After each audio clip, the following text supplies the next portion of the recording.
The Ford Escape's actually been through a number of iterations over its lifetime. It started out as a simple, boxy little truck.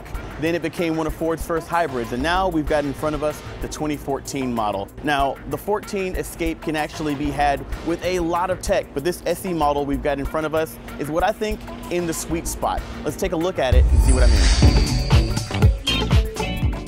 Now, our SE model isn't equipped with the top-of-the-line My Ford Touch system. It's actually got the basic, deceptively simple, actually, let me take that back. It's not very deceptively simple because, I mean, well, look at all these buttons. But don't worry, you won't actually spend a lot of time touching these buttons, and that's because this Ford Escape is equipped with Ford Sync, with AppLink. And what that means is that you'll do a lot of your interactions with the infotainment via voice. You install the app, you turn on your car, and you're done. It's just that simple. You don't even actually have to touch the phone in most of the situations. Sync. Sync, please say a command. Mobile apps.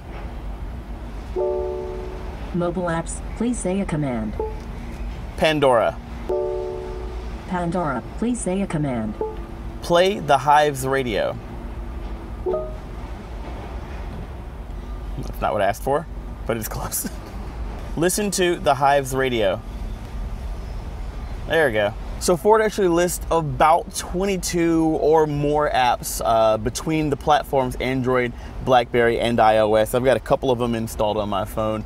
A lot of them kind of overlap though. If you've got Mog, for example, or Rhapsody, maybe you don't want to install Spotify. You've got a lot of different choices here, and when you're talking about apps, choice is good. Interestingly, the Bluetooth audio stream doesn't seem to show album information when connected to my Android phone. Some of the other cars that I've tested have. The rest of the audio sources are going to include your standard sort of CD slot here, USB port for connectivity to iPod devices or your mass storage. You've got an auxiliary input. You've got AM and FM radio and Sirius XM satellite radio with a really neat trick. When you're listening to satellite radio, you can actually access this feature called Replay. And what that allows you to do is very briefly pause live radio and then get out of your car. You can pause for about 30 minutes, and when you get back into your car and hit play, it'll pick up right where it left off. And then, of course, you can jump back to direct play. So if you're in your car, you're listening to a baseball game, and you've got to get out to fill up or pick up something from the store, you don't have to worry about missing the play. Further down the console, you've actually got your dashboard-mounted shifter right here for the 6-speed automatic transmission. You do have a sport mode at the bottom of the shifter, which is going to actually change those shift points and give you better access to the 170 some odd horsepower that you have. It does feel a little bit better, a little bit more responsive for performance driving, if you want to put that in quotes, than the standard drive mode. And when you put it in reverse, you'll see that the 4.3-inch screen in the dashboard also serves as a rear view camera. If you've got the trunk open like we do, you get a nice exclamation point letting you know maybe it's not the best time to start moving.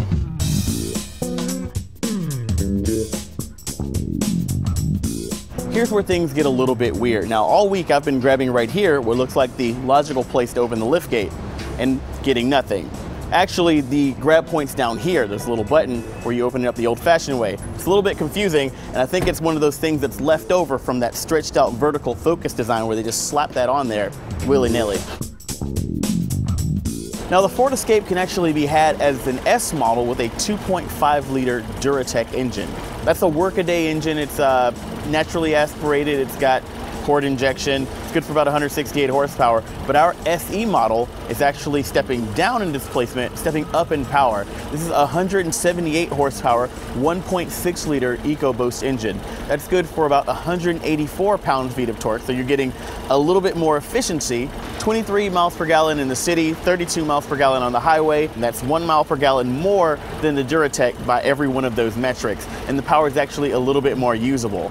Now that power is going to go through a 6-speed automatic transmission with select shift manual shift mode. That's the only option that you're going to get on the Escape.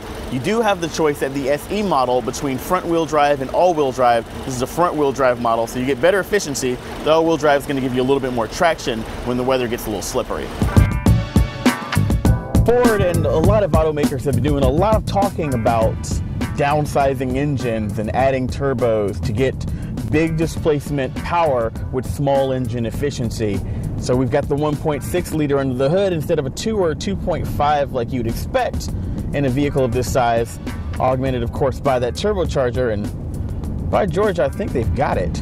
But the power is good, particularly in the sport mode where the transmission seems really happy to stay in a lower gear and kind of give you better access to those high revs, the power. You do kind of at low speeds and around the city kind of get that good planted Ford Focus feel, that European tuned steering and handling that Ford's been promising us with this new generation of their C-platform vehicles. But the problem is that when you get up to highway speeds, it just kind of feels like it's moving around a lot. The whole vehicle is just kind of moving around a lot underneath you. Not the most planted vehicle that I've driven this month. Now, the 2014 Escape can actually be had at the base S model for $22,700, and that's a pretty good car with the Duratec engine. It's perfectly serviceable and reasonable amount of tech. You can also go CNET style, as Brian Cooley likes to say, and jump up to the Titanium model with the turbocharged engine and lots of power. You can go crazy with the tech and make this thing parallel park itself and open the trunk automatically. But then you're going to be pushing the price close to $35,000. Now, this SE model, which starts at $25,550, it's right there in the middle. Add $895 for your destination charge, and I think you're going to find that less is more in this case.